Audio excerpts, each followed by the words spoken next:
If you're a green card holder who travels internationally, what I'm about to share with you could significantly impact your next trip to the airport.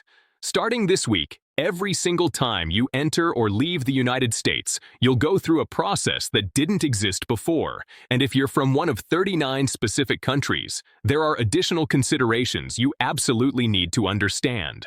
These aren't rumors or speculation. These are official policy changes from the Department of Homeland Security that took effect on December 26, 2025, and will continue rolling out throughout 2026.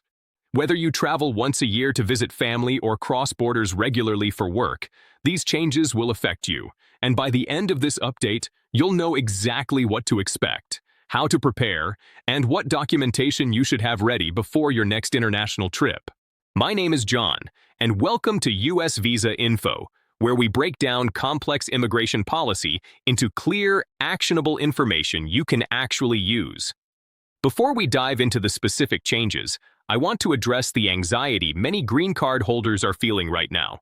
When you hear about new enforcement measures and biometric systems, it's natural to worry, as a green card represents years of waiting, significant financial investment, and for many people, it represents stability and belonging after a long journey. But here's what's important to understand. These changes are about verification and security screening, not about taking away your lawful permanent resident status. Green card holders still have the right to travel and return to the United States, and what's changing is how that process works at the border.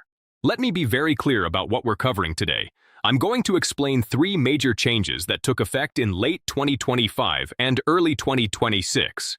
First, the new biometric entry-exit system that now applies to all green card holders. Second, the expanded travel restrictions affecting nationals from specific countries and how green card holders are exempted.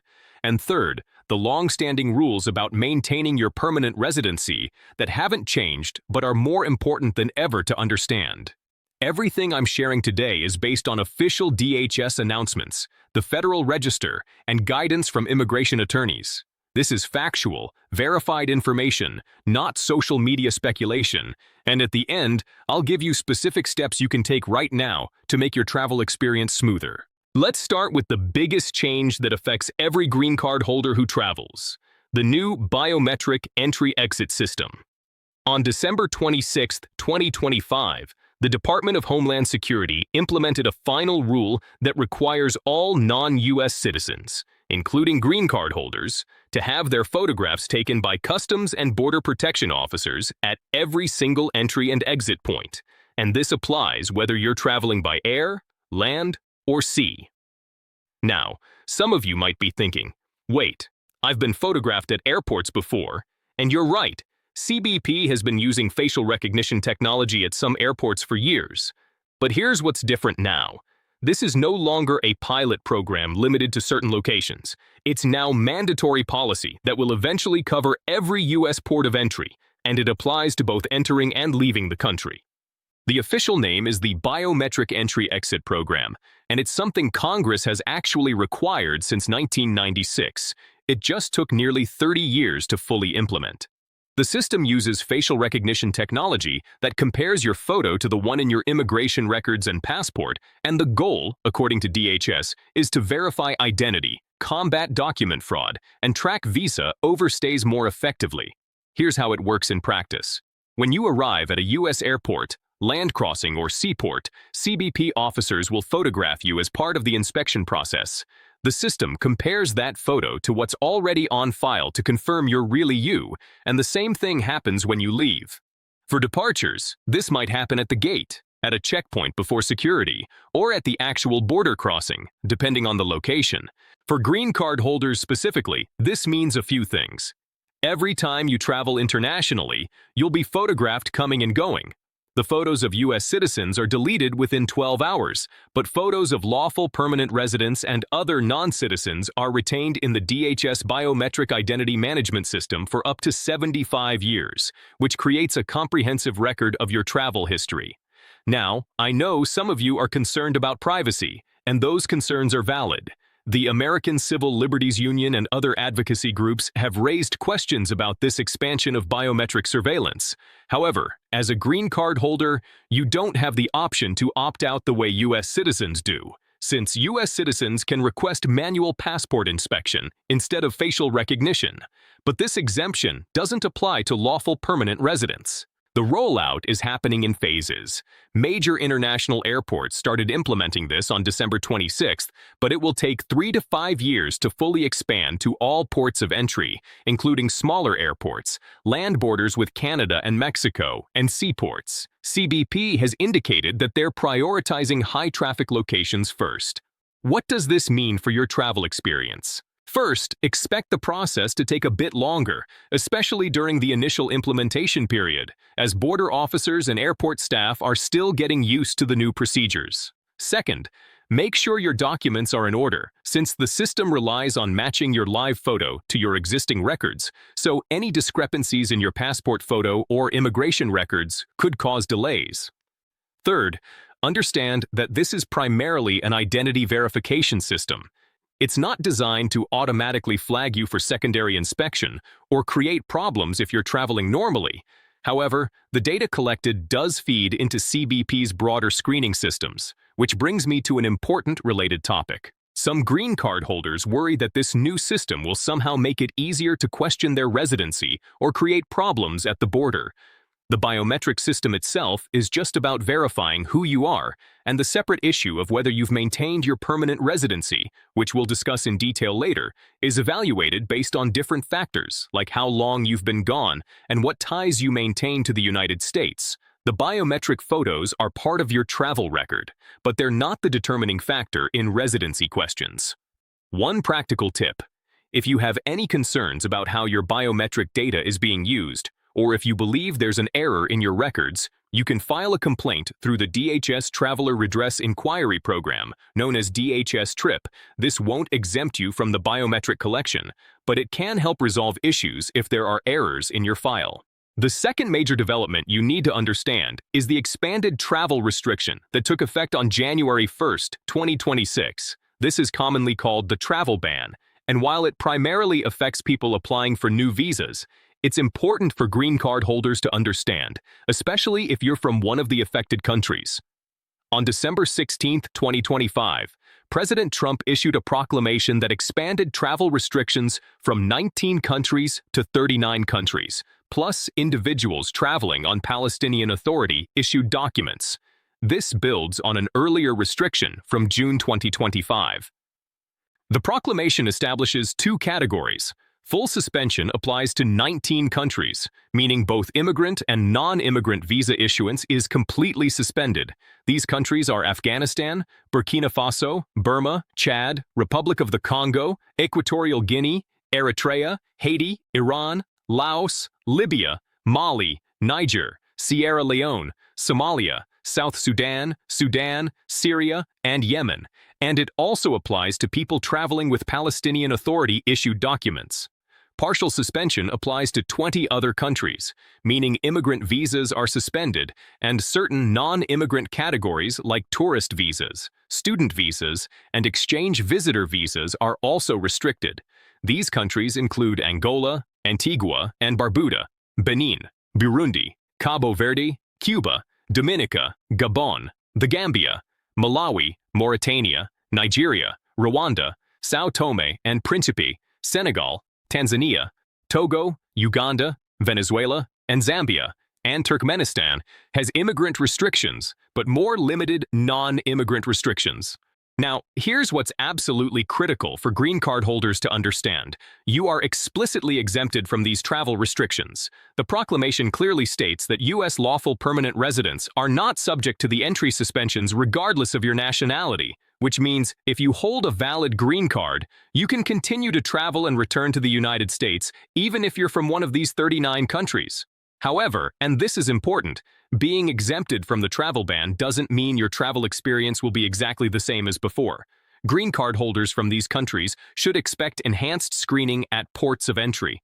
Border officers may ask more detailed questions about your trip, your ties to the United States, and your residency, and this is within their normal authority, and it's not a violation of the exemption. It's just heightened scrutiny. Additionally, there are separate processing pauses that affect applications for benefits.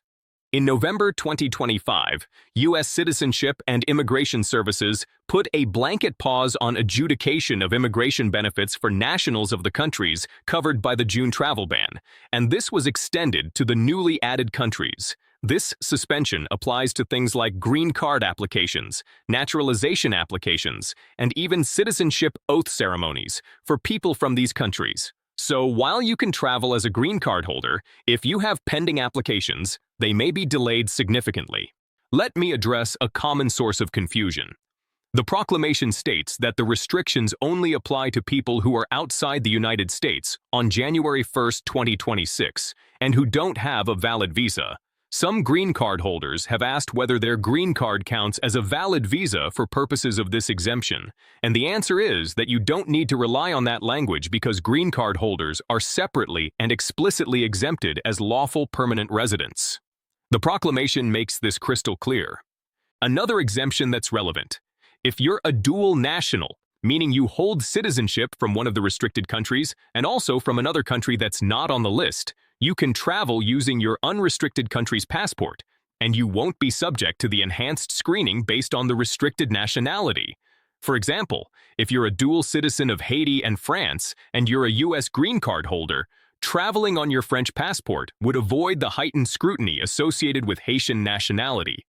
For those of you who are not from one of these 39 countries, the travel restrictions don't directly affect you at all. You can continue traveling as you normally would, subject to the new biometric requirements we discussed earlier. One concern I've heard from green card holders from restricted countries is about family members who are trying to join them in the United States.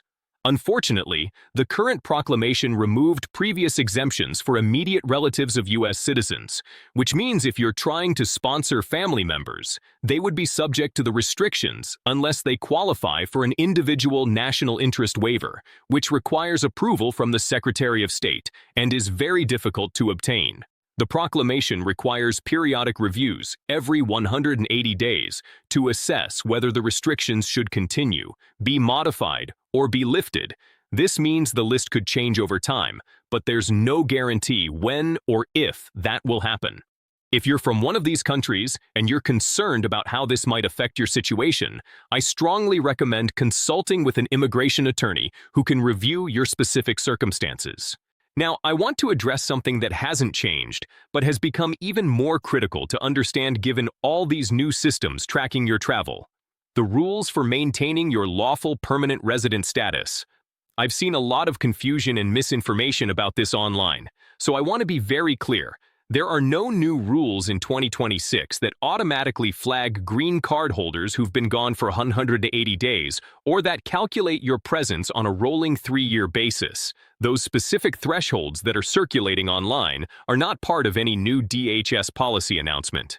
However, the long-standing rules about abandonment of permanent residency are absolutely still in effect, and they're incredibly important to understand.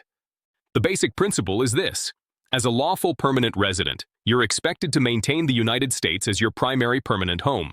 If your actions suggest you've abandoned that residency, you could lose your green card. Let me explain how this actually works. Under immigration law, specifically Section 101A, 13C of the Immigration and Nationality Act, a green card holder is considered to be seeking readmission rather than just returning to their residence if they've been absent from the United States for a continuous period of more than 180 days.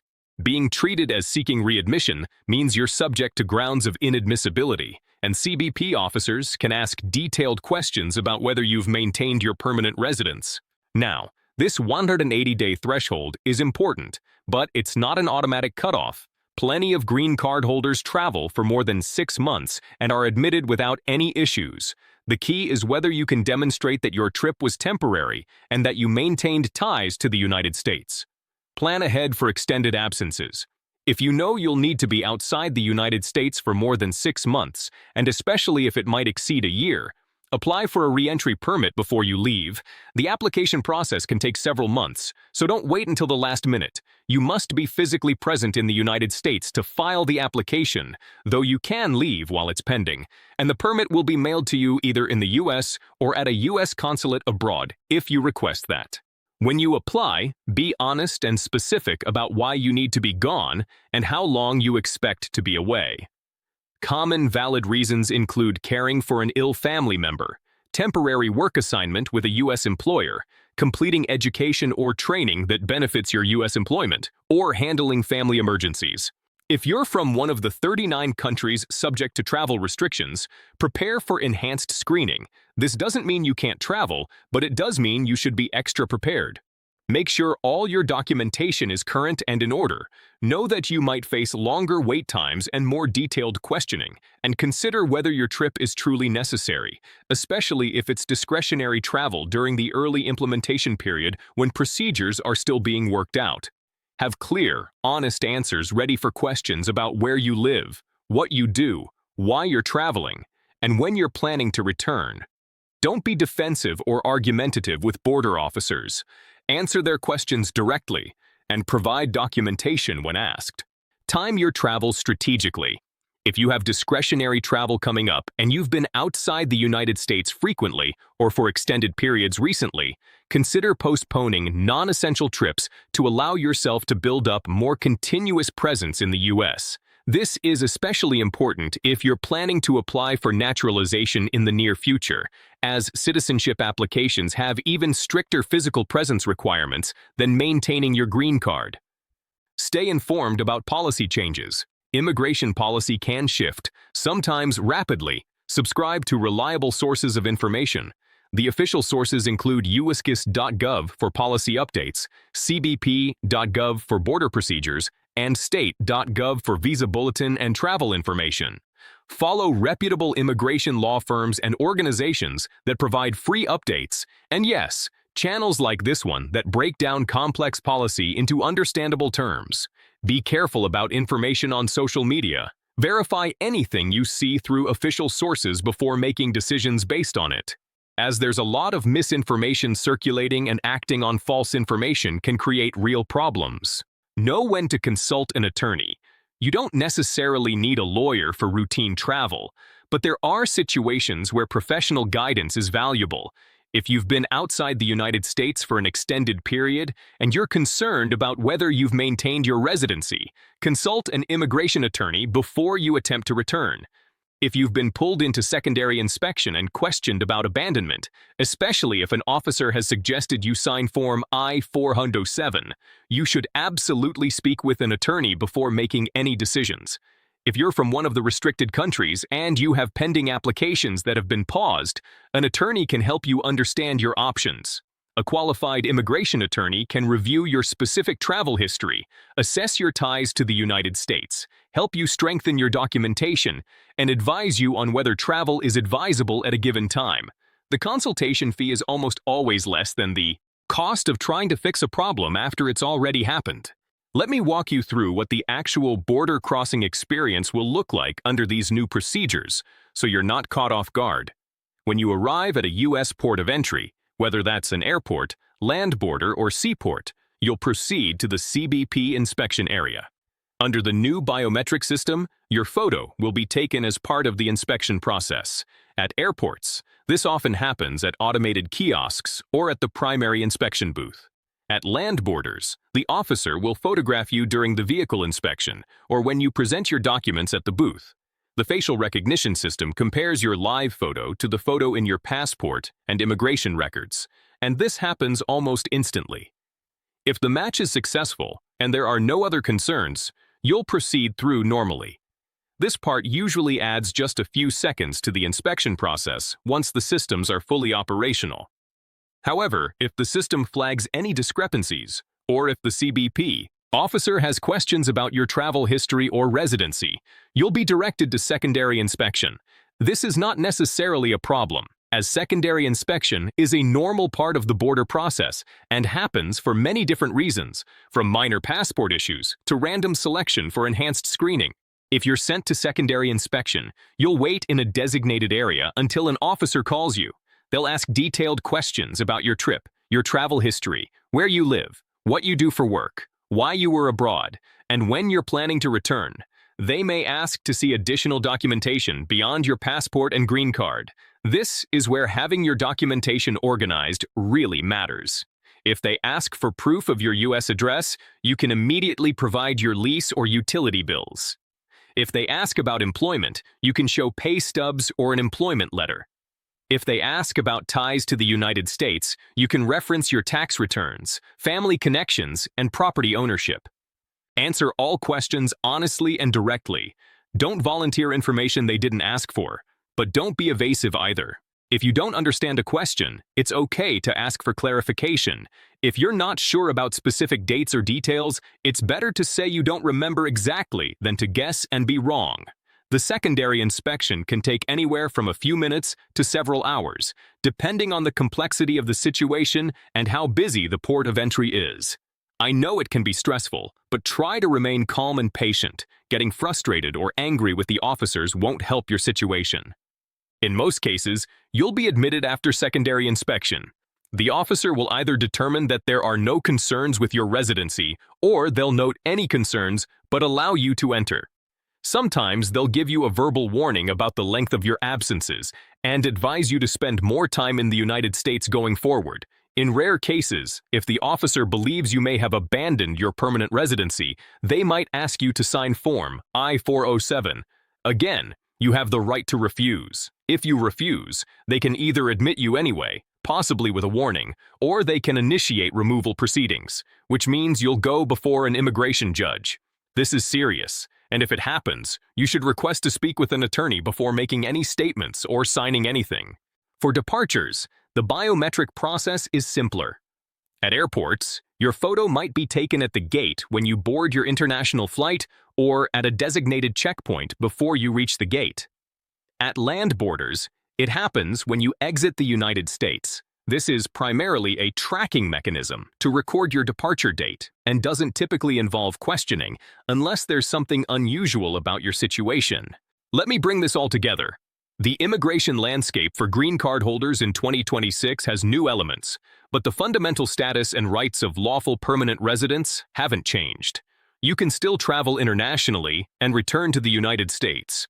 What's different is the technology and systems used to verify your identity and track your travel. The biometric entry-exit system is now mandatory for all green card holders at every port of entry. You'll be photographed coming and going, and this is primarily an identity verification system, not a new enforcement mechanism targeting travelers. The travel restrictions affecting 39 countries explicitly exempt green card holders. If you hold a valid green card, you can travel and return regardless of your nationality, though you may face enhanced screening if you're from one of the restricted countries. The rules about maintaining your permanent residency haven't changed. You're still expected to keep the United States as your primary home, maintain ties here, and avoid extended absences that could suggest you've abandoned your residency. The 180-day threshold for triggering additional questions has always existed, and the 1-year limit without a re-entry permit has always existed. What's new is the awareness of these rules due to all the recent policy attention on immigration. My advice is straightforward. Be proactive, not reactive. Document your ties to the United States now before you travel. Calculate your travel patterns honestly and adjust if necessary. Apply for a re-entry permit if you'll need an extended absence. Keep organized records of your U.S. connections. Stay informed through reliable sources and consult an immigration attorney when you have specific concerns about your situation. The green card holders who will have the smoothest experience are those who understand these systems, prepare appropriately, and can demonstrate clearly that the United States is genuinely their home. Before I close, I need to give you the standard legal disclaimer. Everything I've shared in this update is for general informational and educational purposes only. It is not legal advice and should not be relied upon as such. Immigration law is complex, enforcement practices vary, and individual circumstances differ significantly. What applies to one person may not apply to another. If you have specific questions or concerns about your immigration status, travel plans, or how these policies affect you personally, you should consult with a qualified immigration attorney who can review your situation in detail.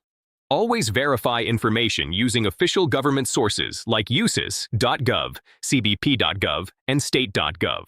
If this update helped you understand these important changes, I'd really appreciate if you'd give it a like and share it with other green card holders who need this information. Most people won't hear about these changes until they're at the airport, and that's too late to properly prepare.